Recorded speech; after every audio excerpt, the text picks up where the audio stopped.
right, might kick it off.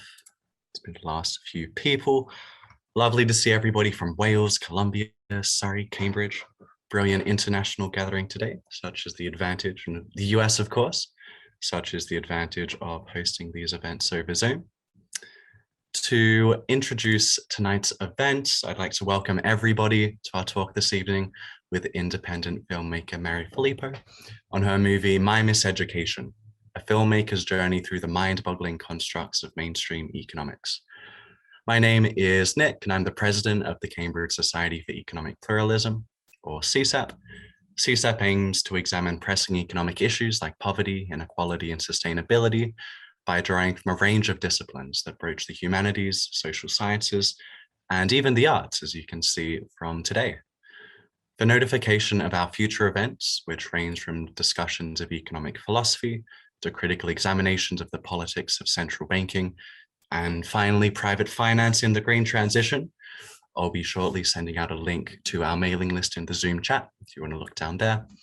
Next week in particular, we have a very exciting event with a sociologist, Peter Andre, who surveyed 10,000 economists about their own opinions of the field. As I'm sure you'd agree, it will provide an interesting juxtaposition to tonight.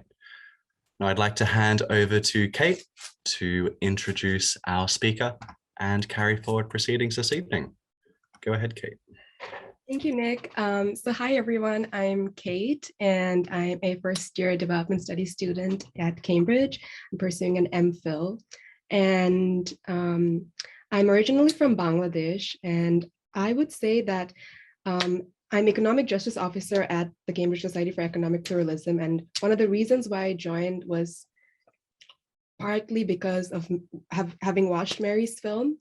I think just, like looking at kind of her education / miseducation helped me reflect on mine and helped me understand why it was really important to be plural and be like accessible in terms of how we talk about economics and economic issues.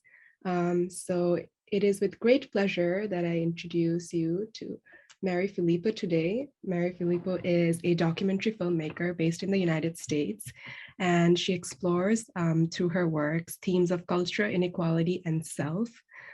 These films are often highly introspective, and prior to My Miseducation, Mary has worked on other films such as The Trickle-Down Theory of Sorrow, where she explores economic justice from the perspective of growing up in a working class family and herself becoming middle class. And also, Who Do You Think You Are? Showing a filmmaker's addiction to smoking from the images of glamorous smokers around her. And the topic of discussion today is My Miseducation in 3 graphics, where Mary audited introductory economics classes in the United States in very respectable institutions to understand the nature of inequality and whether globalization was really helping. And with that, I would like to introduce you to the trailer of the film for anyone who hasn't had a chance to see it already.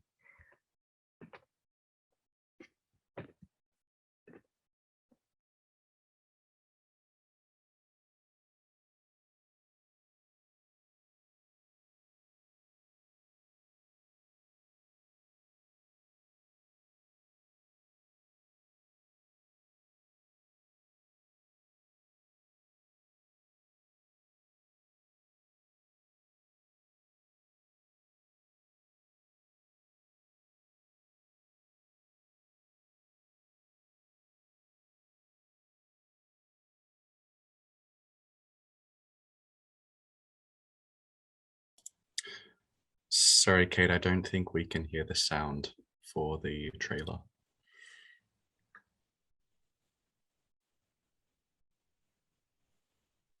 Oops.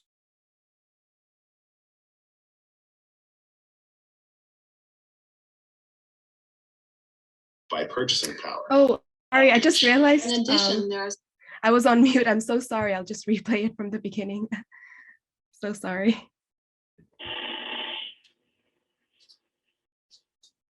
There's a connection between waste in one location, simultaneous starvation in another. isn't there?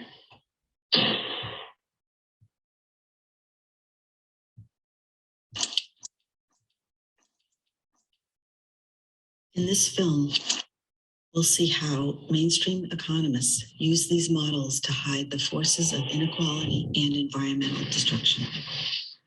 Law of supply and demand. An economics individual human want that is not backed by purchasing power does not exist. It's nothing. It's prayer or something. It drops out of our modeling. So when we discuss a demand, we mean what's sometimes also called effective demand, i.e. demand backed by purchasing power. Mortgage. In addition, there are some things that are not possible to demand on an individual basis, but can only be supplied socially.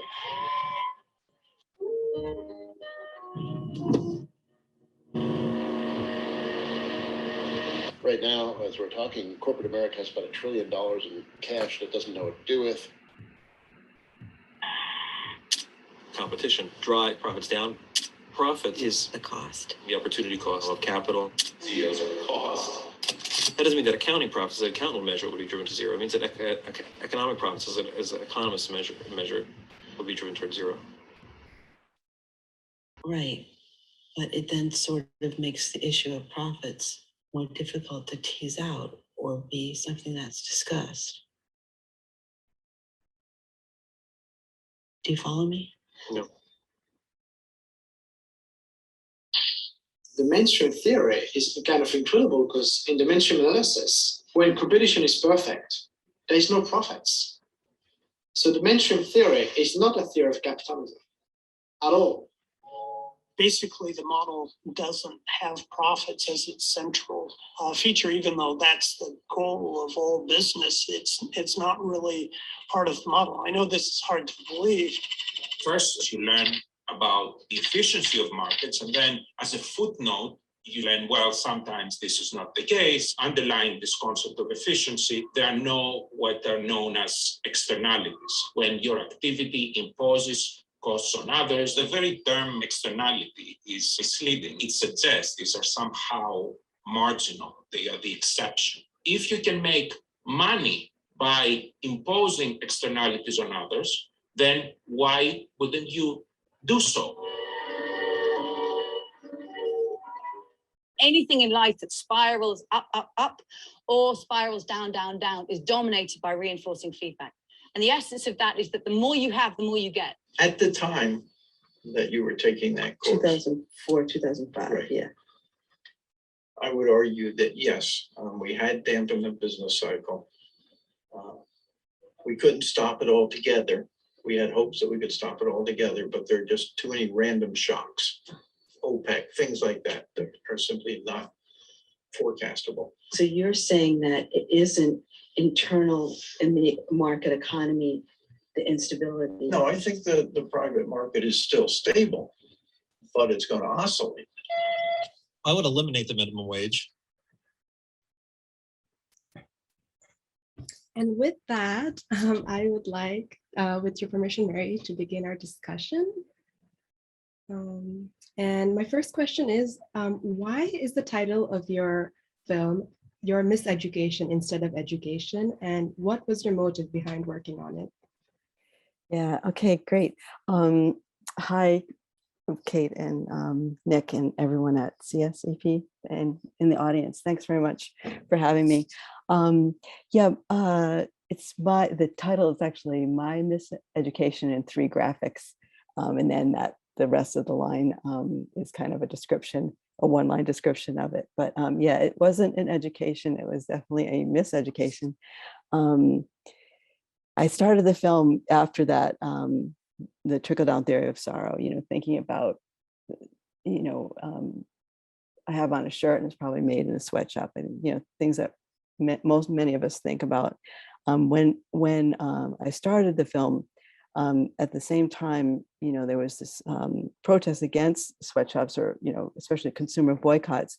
People like Paul Krugman, who's a liberal economist in the US, writes in the New York Times, said things like, this is a quote, "Third world countries desperately need their export industries. They can't have them unless they are allowed to sell goods produced under conditions that Westerners find appalling." I wondered, wasn't there some, other way for development to happen, and would sweatshop development necessarily lead to higher living standards? And also at the time, the US was becoming much more unequal than when I was younger. So I wondered, was the sweatshop developing really helping poor countries, and thought I should take, some economics courses to get myself out of like my kind of more internal world of considering these things. The thing is, in these op-eds, like by people like Krugman, they never mention the profits that the name brands and retailers get from the sweatshop. So I mean, I was aware of that and wanted to understand, how economists saw this. So I audited a class that was actually called a political economy class with an economist named Rick McIntyre, who's in the film a bunch. And that class was good and helpful. But one of the books that we read was Robert Paulin's The Contours of Dissent, which was published in 2003.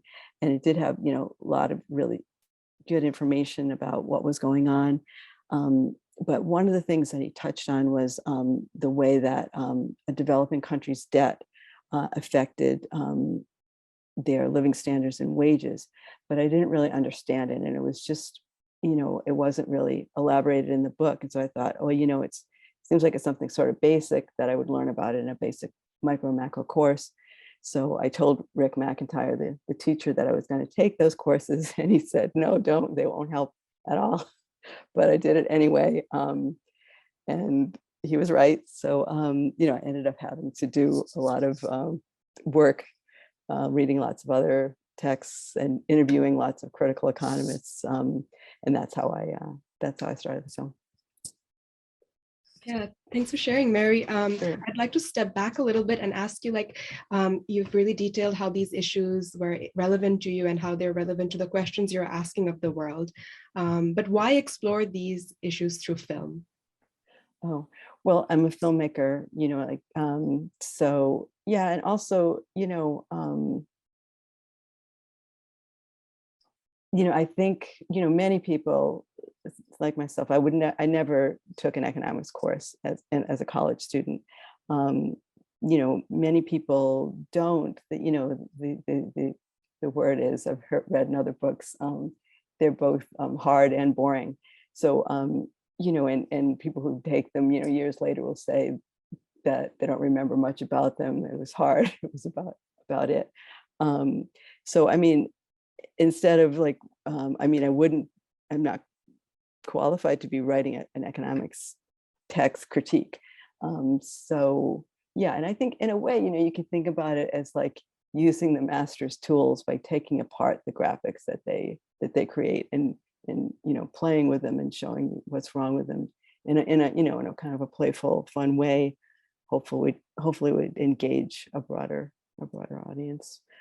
I'd have to say, though, that you do need to have some exposure to neoclassical economics to get it, because people who see this, who haven't taken an economics class, it's just too unbelievable for them to think. You have to understand what neoclassical tries to teach in order to get the critique of it, unfortunately. Yes, I love the idea of subversion through the master's tools. And I'd be really curious, because you mentioned audience, who your intended audience was to begin with, and who your actual audience ended up being. Yeah. So yeah, I did think I was making a more general audience film. I mean, my films are small films anyway. They would be shown in, small kinds of theaters. And I lived in New York for most of the time making this. And so it's big city, small theater kind of documentary places, but, because of the internet, whoever would be interested in a film critical of mainstream economics. But, I did find, because I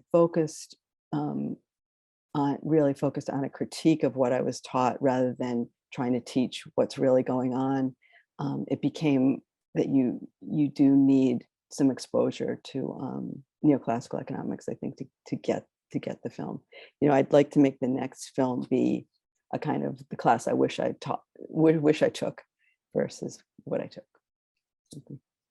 So we'll be in anticipation for that. Yeah. Hopefully it won't take 16 years. Okay. Yeah. So at this stage, I'd really love to ask you sort of about the key lessons that you learned throughout the film. Yeah. Yeah. So yeah, I think you might have some graphics to show us. Yeah, I thought that would be kind of a fun way to do this. So I'm going to share my screen and go to this PowerPoint thing. I mean, sounds great.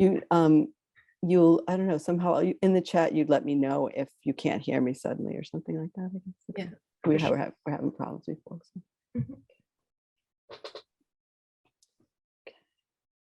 So can you hear me okay, Kate? Yep. Okay, great.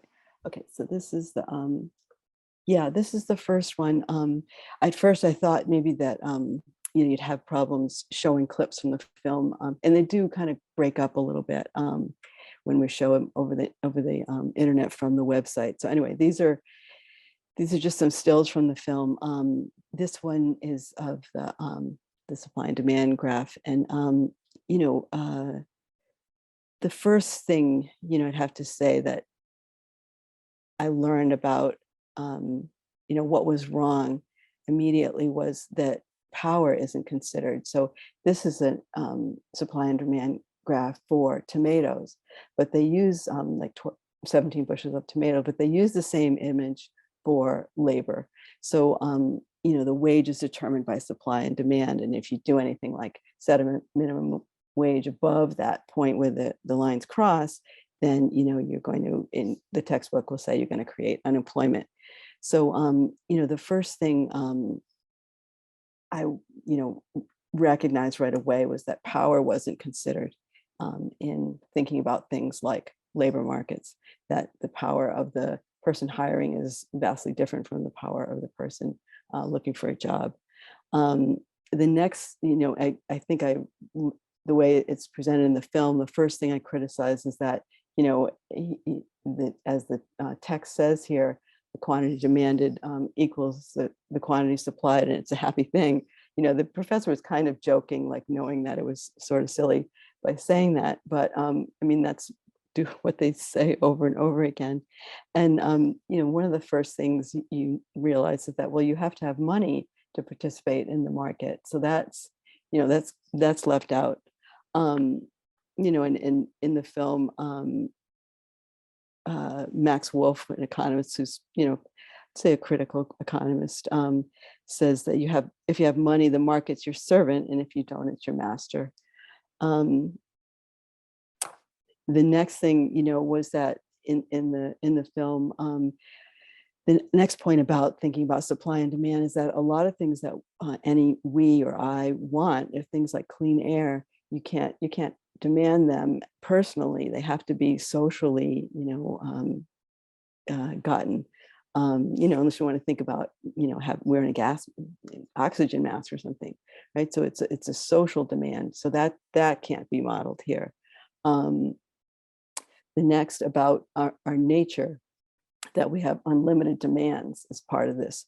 And, it's not our nature so much as it's the society that we grow up in. It kind of ignores advertising most of the time. I mean, there's a little bit about advertising in the textbooks we use, but mainly it's as if, this is human nature, that we have unlimited wants. And then, as we were talking earlier, that labor is not a commodity, but the textbooks treat it like it is. And in that, they're ignoring power relations. This is a trade or exchange kind of model. And finally, the thing that was really, really enlightening to me was when John Foster said that markets need scarcity to function. So if you have plenty of water and access to it, then there is no price. You can't put a price on it. So you need scarcity for there to be a price. So, markets aren't a happy thing if you think in terms of use values. They only tell you about exchange values. Another, well, I guess this is kind of another point. But maybe I'll make it here so I don't forget, but that the term imperialism isn't in the textbooks, even in that new, like I was looking at that core curriculum, that's a kind of like supposed to correct a lot of what's wrong with neoclassical. you know, it's just amazing that they still can't talk about imperialism. There's like no politics, no history, no context, you know. So, you know, how can we understand the difference between, you know, when you talk about exchanges between nations? Yeah, so that was all I was going to say about that one. Should I stop for you to say something? I can just ask you over here if that's okay, because yeah, like since there are more slides to go, but a quick plug. One of the writers of that core curriculum textbook, Samuel Bowles, is going to speak with us on January. So that's a question that we definitely raised to him about why imperialism is absent from that textbook. So, you know, I was looking at that free online version of it, and there isn't an index for you to look and see if the term is there. But what they do is they talk about, you know, the poorer nations, and they describe, you know, like maybe it's like India and South America, and how they haven't started to grow until the end, till they were no longer colonies. So they, you know, they have the chance of catching up. But there's nothing about the fact that the rich countries are rich because the poor countries are poor. I mean, nothing about any extraction through all that colonial time and the current, you know, imperialism of debt extraction. So. Yeah, and I think this is where framing is so important, because in my own education, I encountered colonialism, imperialism, these words when discussing developing countries, Bangladesh, India, South America. But when we're talking about like the colonizer countries from the past, that, you know, the colonial history is not really present in the context. It's almost like it didn't happen. Although, like, you know, people don't deny it outright, but it's minimized or, you know, absent in discussions about developed countries. Right. So the developing countries are going to catch up to the developed countries, but there's no, you know, history of how the developed countries became developed. So it's just, you know, and there's so, you know, yeah, it says enough. Let's see if I can get the next. Okay, the next slide. So this one, you know, this was just my mind-boggling model to try to understand here. There's two slides of this, of the firm, and I don't know if the textbooks you use look anything like this, but we use Gregory Mankiw's economics textbooks in both of the class at the University of Rhode Island, a public school, and at Brown University, which is a you know, very elite private school.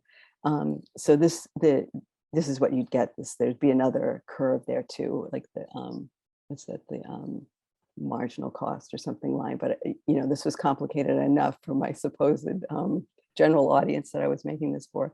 So this average total cost curve, you know, it includes things like the pay to the CEO, and it also includes this term, the opportunity cost of capital, the money you could have made if you invested your money someplace else. So by doing that, and this is the complete model of the economy, this is what Gregory Mankiw in the interview I did with him said. So well, in that complete model of the economy, you have, you know, firms and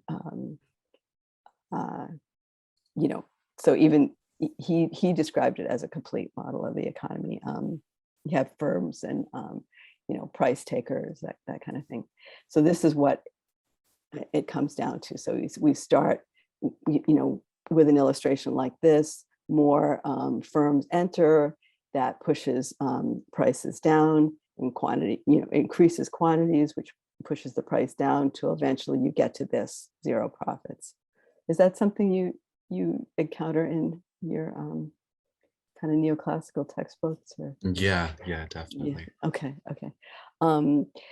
So so this is, you know, this is a theory, you know, you're being taught economics where the foundational model of the firm has no profits. So how can this be a theory of capitalism? It's just, you know, it's just absurd. You know, they have like then deviations from this model, what happens in monopoly and all that.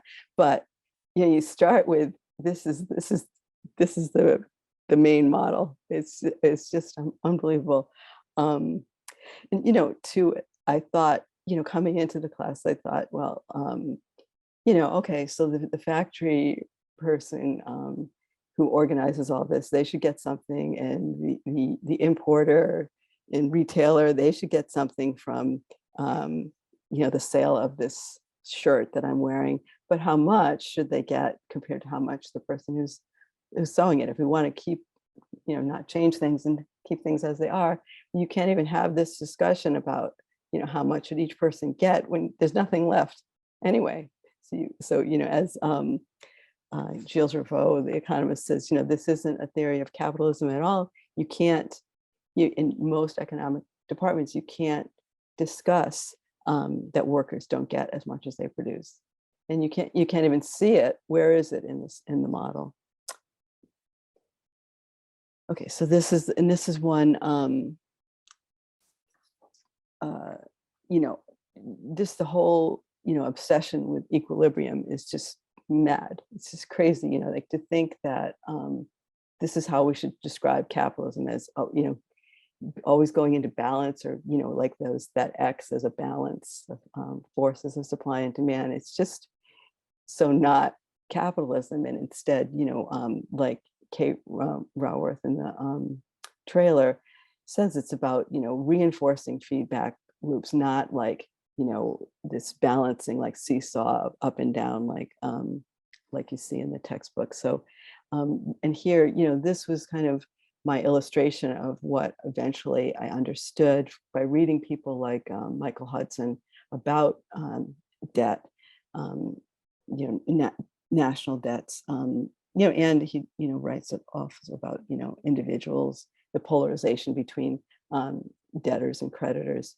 And so here, this is from the source of talking about the debt in Bangladesh in billions. So the debt is going up all the time. And so if you're thinking that you're going to pay for your external debt, because these are debt usually in dollars, you have to export to get dollars. So you have to export faster than the growth of your debt. And that's what that's illustrating. And I think it was probably in the book, when I read it, almost 20 years ago, but I think I couldn't get even, really get my hands around it at the time. Or it wasn't, it wasn't a major point in the text. So it wasn't, explained so explicitly. Yeah, so this I just kind of like as a, if I think, having graphics is in a sense, or equations, equations would be harder for me, but, graphical representations of the economy can be really helpful, but they have to be, based on real data and not just made up examples.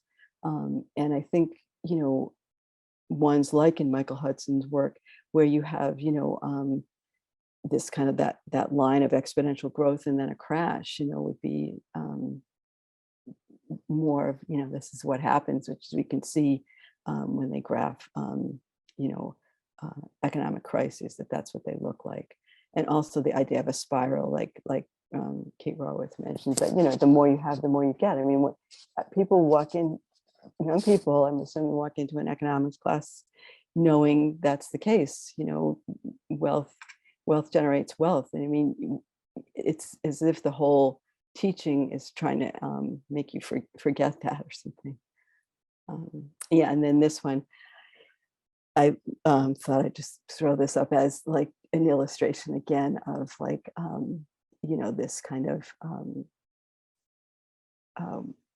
reinforcing feedback, so that you could say that, producers on some level of like, maybe the factory owners in Bangladesh, they are being, squeezed, and returns go to the middle, or like the 1/10 or 1% or whatever is what the middle is supposed to represent. And, consumers also being, squeezed, for instance, like, for your cable bill, or something like that. So that in the middle is, kind of what's hidden. And the film does this XYZ thing. So X is the supply and demand graph, and Y was kind of like a picture that sort of looks like that.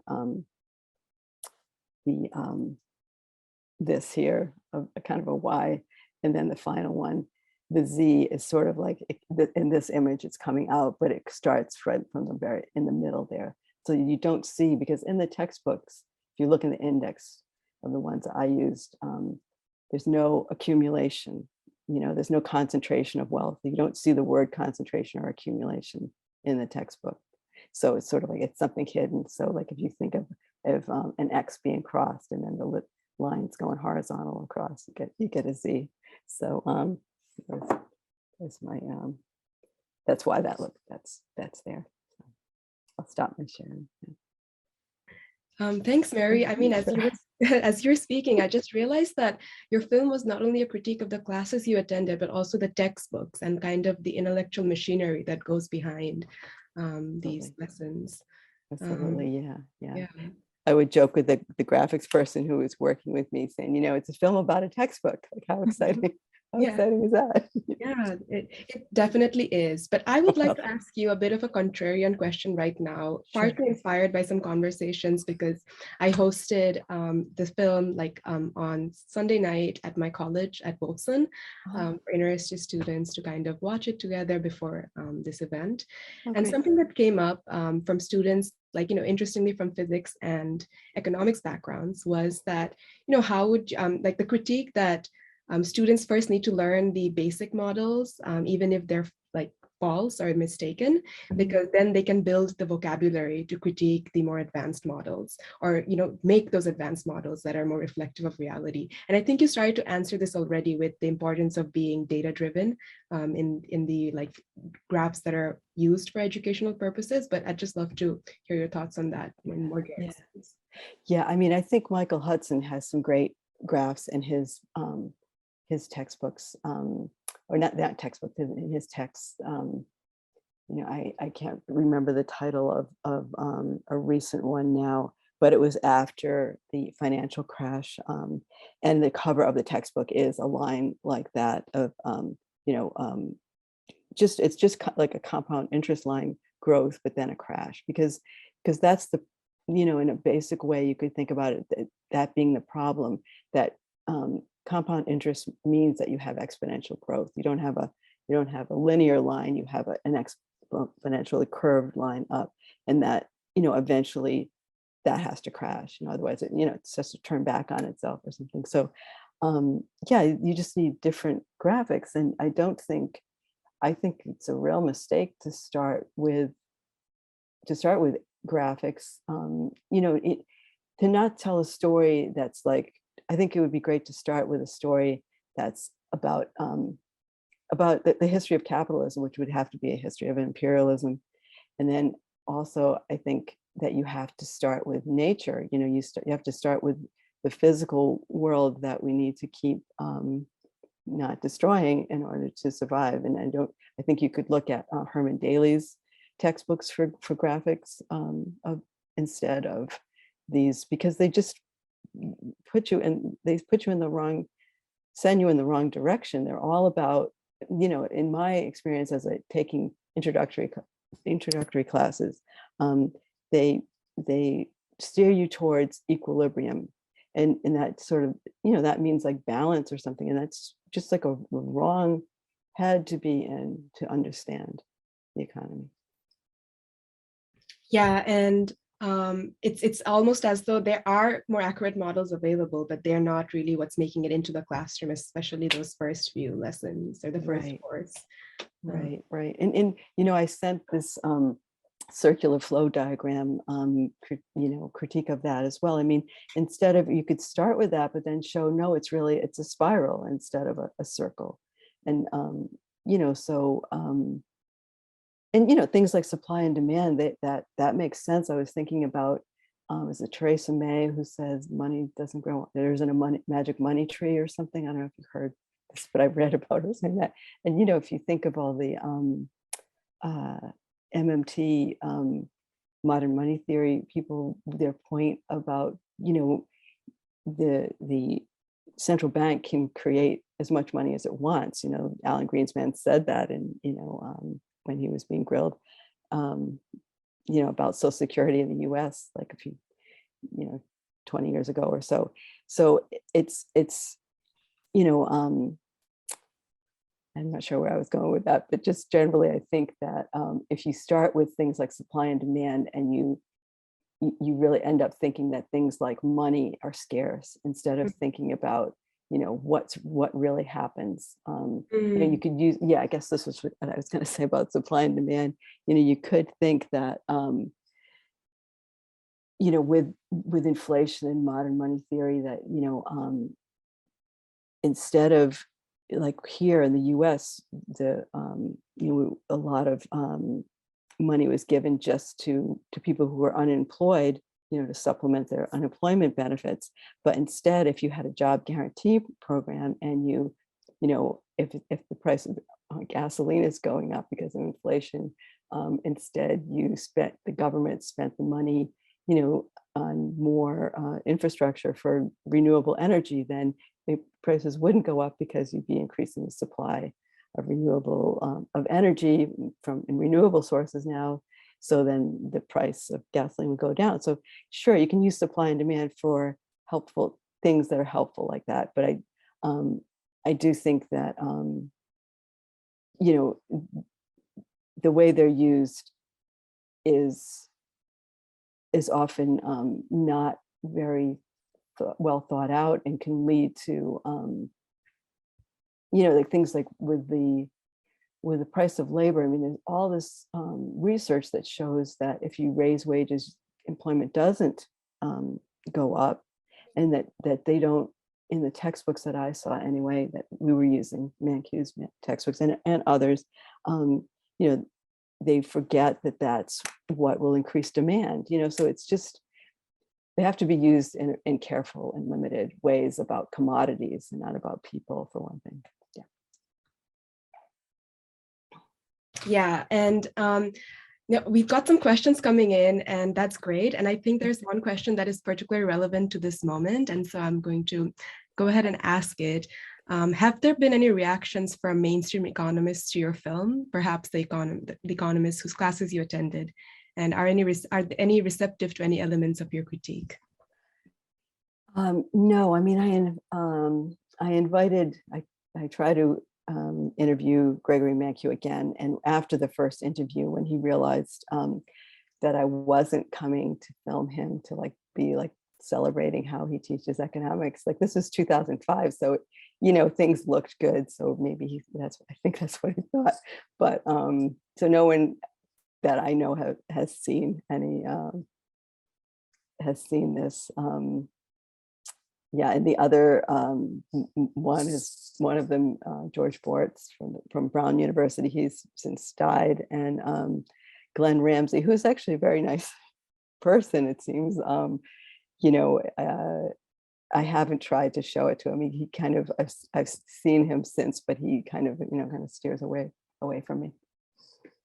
So yeah, I think, you know, I think that's, you know, that's part of the problem. I think it's really hard to learn economics, neoclassical economics, and people don't want to give it up when they spend all this time learning. So. Yeah, and one of the moments from the film that really spoke to me is when Glenn Ramsey, when you question him about power, says, "Oh, that's a different course." Yeah. Someone last night with this dollars and cents talk was saying, well, there is power in neoclassical economics. It would be like, you know, market power when you're a monopoly, or unions negatively have power, or something like that. But yeah, in you know, generally the way what I was asking about was, yeah, he thought that would be in, you know, political economics, that it wouldn't, that economics should be, you know, as if it is somehow value free. If you don't talk about power, means there isn't, it's gone or something. Yeah. Yeah, and just on the kind of topic of power, there is one section of the film that I'd like to show the audience and then ask you about. So I'm going to go ahead and share my screen. So in my experience, like one of the things that's really powerful in terms of a moral justification for neoclassical economics is that it acknowledges voluntary exchange, and it acknowledges the freedom of participants to really participate in the market. And I thought you really teased out the aspect of power in that argument really well in this section. So I'll go ahead and play that for the audience. Everybody wants to pay the least amount for what they get, whether you're buying labor or buying a hamburger or buying anything. The efficiency in a system like that is that everybody has to be voluntarily engaged in trading something for something. In other words, there shouldn't be a gun at their back. Say, you have to give your services or we're going to shoot you or we're going to make you starve. On Monday, 22nd of May, 2006, about 100,000 workers from the Dakar export processing zone and surrounding areas protested for higher wages, a mandatory day off on Fridays, regular payments, and extra pay for overtime. In terms of current pay, for example, a finished sweater is about 11 cents. The workers demand 16. The inequality is due to lack of skill. So really that I would have to say that that's my favorite part of the film, although it was very hard to pick one, especially given the macroeconomics section, which covered so much. And I'm curious, like, you know, if you could perhaps get into what politics in this context means, like who defines efficiency in your experience in these classrooms, and also the idea of like power and then its intersection with economics is not lost on the workers that you mentioned, the McDonald's strikers and the Bangladeshi laborers. So why do you think that it's lost on the professors? So efficiency, and what was the other point? Sorry. Efficiency and power. Power. Okay. Yeah. I mean, yeah, I think, you know, efficiency, the only way that, you know, capitalism, even though maybe that's not what we're really discussing in the textbooks, but the only way that capitalism is efficient is in terms of profits. So it's not efficient in, you know, satisfying consumers or whatever. I mean, the you know, it's profits that. So if you have a different idea of what you can, and one of the a philosopher actually, Nancy Holmstrom, says, you know, you have to define, you know, there isn't something abstractly just efficient per se. You have to say what, you know, what your goal is to say that you're efficient or not. So, you know, they, in mainstream economics, they assume that by making a lot of profits, you're also satisfying consumers. Which, you know, is, for many reasons, isn't the case. You know, one big one being not everyone has money to participate as a consumer, and like all the other things that we mentioned about, you know, many of the things that we want, you can't, you know, buy as a consumer. They're, you know, things like clean air or something.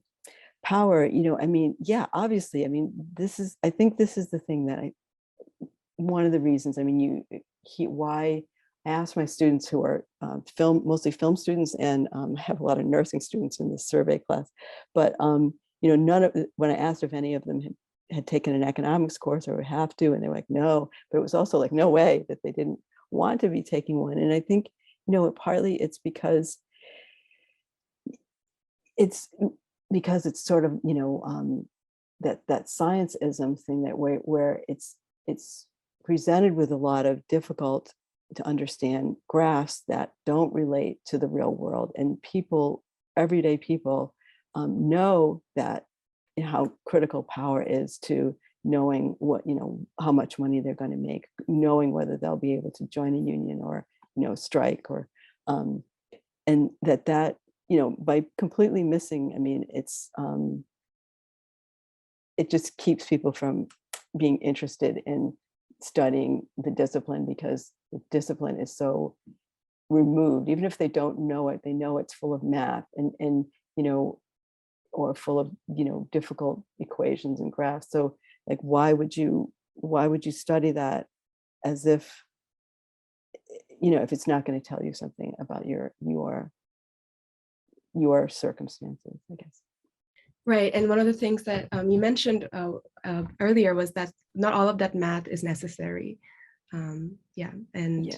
that's I think definitely a barrier to like more equal participation. But just sort of my take on power in the context of economics, at least, is that it's a two-sided coin. You have one area in which economics and power intersects, and it's kind of oppressive in the sense that that's not acknowledged in economics classrooms. But also on the other side, people have power. Workers have power, and like, you know, individual stakeholders, regardless of kind of where they are, have power, and have the power to participate, have the power of voice, have the power of action. Right. Yeah, for sure. Yeah, and you know, I think that you know, I mean, that's not acknowledged at all. Which is it's a great point. And I think the point about math though too is that, you know, somebody like Michael Hudson's work, it's full of math that's, you know, helpful math, because you really have to, I think things like understanding compound interest would be, you know, that's math, and it would be really helpful if we, you know, if in the beginning of the textbook, the textbooks explained the power of compound interest. But I don't think you see that maybe towards the end on finance or something. So, you know, it's what math you're using. Instead, you know, in the textbooks I used, there was always like silly things like how much, you know, the price of cookies would go up or something like that. You know, yeah, it's not that you're going to be anti-math, but that the math has to be, you know, like real data driven, right? I guess you'd say, and, you know, about things that are important that help people understand the world. Yeah, thank you. And on that note, I'd really like to know how economics should be taught, if you, you know, just as a preview of like your next film, and also the advice you might have for economic students who are attending, as well as students from other disciplines that are curious about economic issues. Yeah. I mean, I think, you know, it should really start with two things. The first one, that you think about the physical world, the earth, as like, you know, you'd start there explaining, you know, the importance of the natural world. I mean, not as like resources in quotes, but just like in this kind of much more holistic way. You know, if you look at something like, you know, you need scarcity to have a price, that's a problem. You know, that if you think about the world only from this market perspective, then you're, you know, seeing the world as defined by markets and prices, and that's the only way that happens is if you destroy the world. So the natural world. So I think you would want to start there, and maybe that's in ecological economics, you know, those, you know, gleanings from those, like Herman Daly's text or something. And then also that you talk about class, you know, that those two, and it would, then I think so many people would be interested in that. I mean, people, when I show films in my film class, are really interested in class because it's something that's really hidden. I don't know if it's less so in the UK, but in the US, it's really hidden.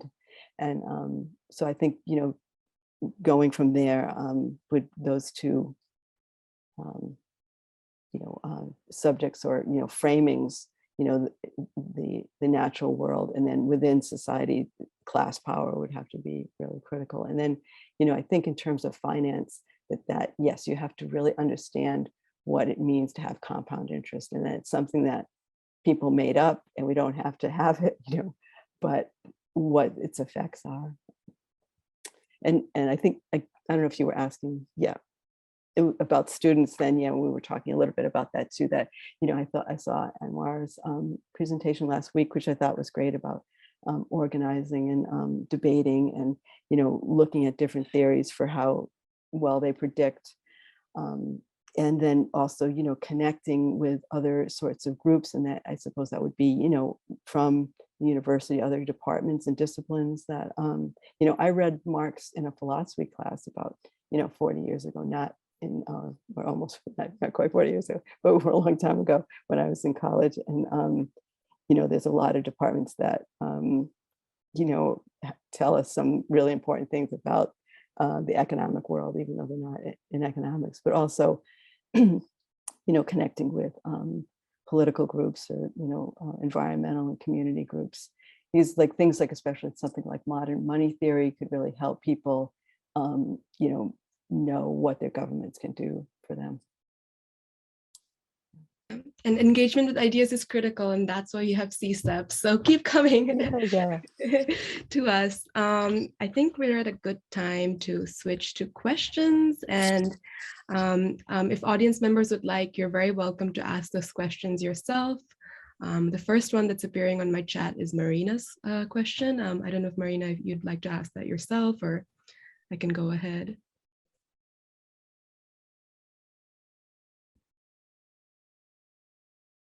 Okay, I'll take that as a no. So Marina asks, in what way did Miseducation educate Miss Filippo?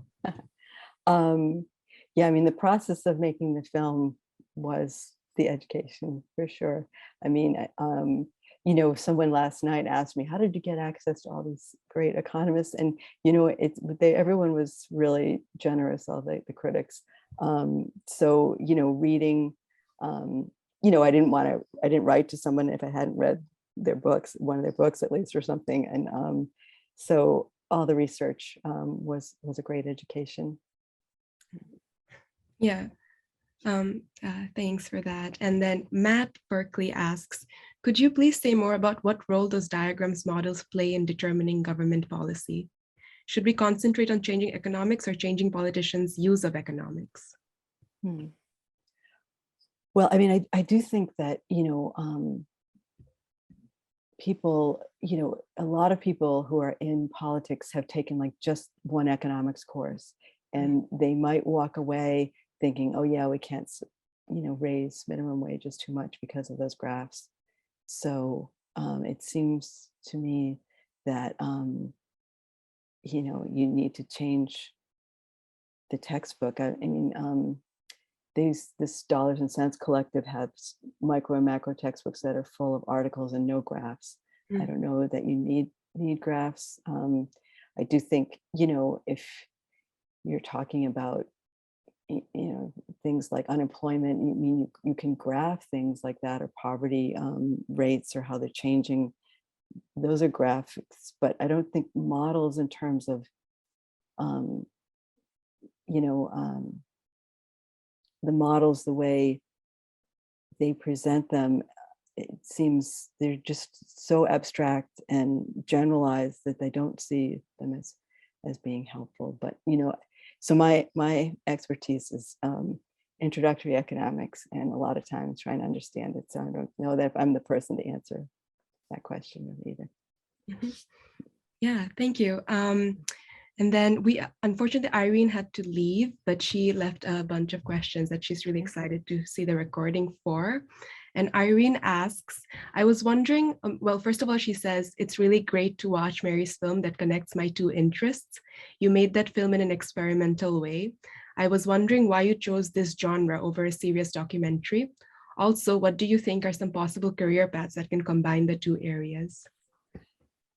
Yeah, you know, I guess, you know, some on the website I have for my other films, that I have a quote from a distributor who calls me an experimental filmmaker, and that is my, you know, background. I went to art school instead of like, you know, more of traditional film school. So yeah, with, you know, art school, it's like you can do whatever you want. So there isn't, you know, you're really encouraged to you're encouraged not to conform.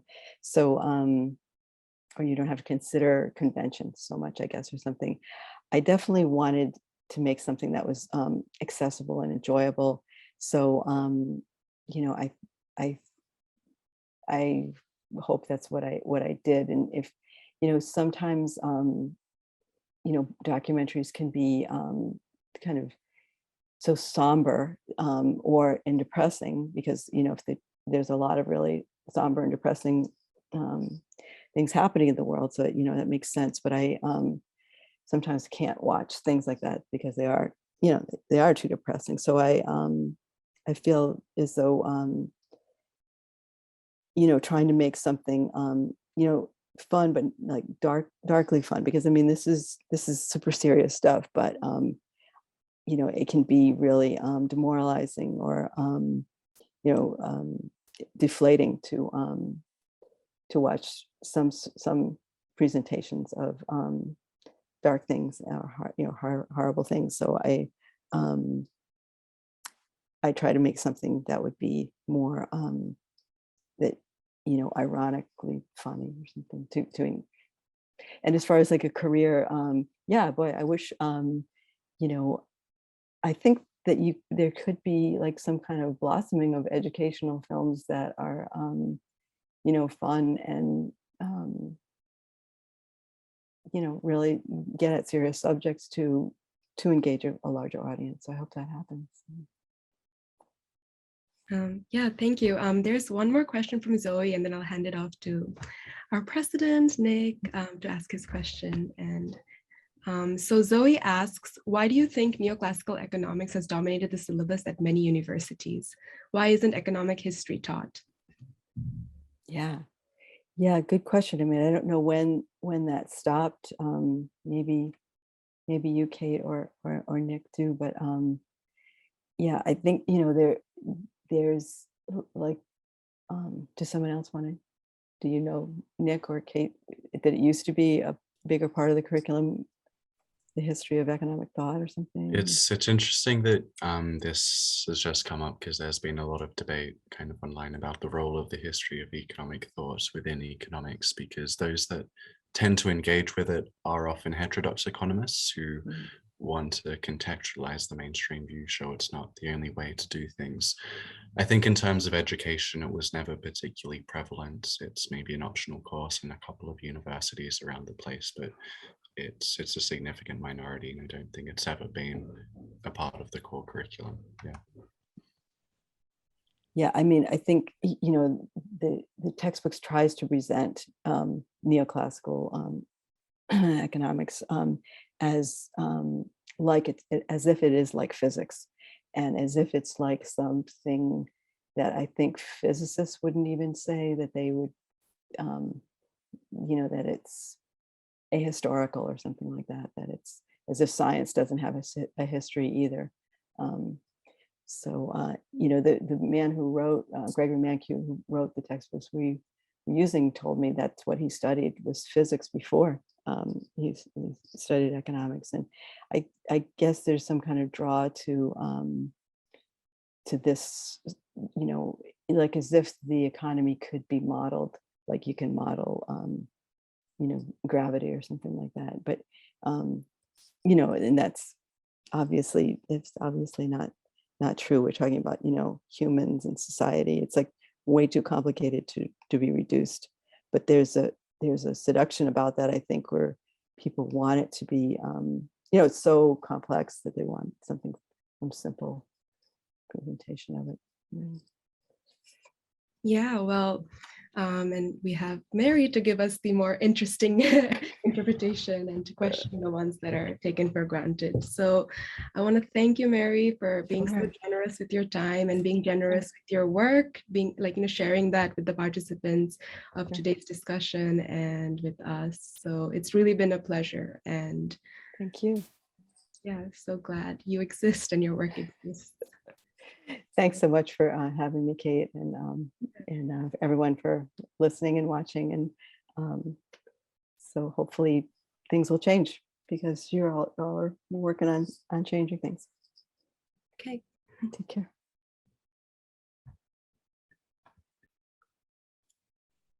All right, thanks again, everybody. And again, thanks to Mary for an incredibly fascinating discussion. If you haven't yet seen the movie, we sent out a whole bunch of links on how to access that. We can do it one more time. Definitely do check it out. We've seen a few tidbits, but the whole thing is just as good. Before we end up for today, just another quick shout out to our event next week, in which we're looking at a survey of 10,000 economists about their own opinions of the field. So we've seen the opinions at the top of the field with Mankiw and others. And it'd be incredibly interesting to juxtapose that to the views throughout the rest of the field, see if there is any of this diversity and interest to approach some more marginalized issues. Thanks again, everybody. Thanks, Mary, and we will hopefully see you next week. Bye.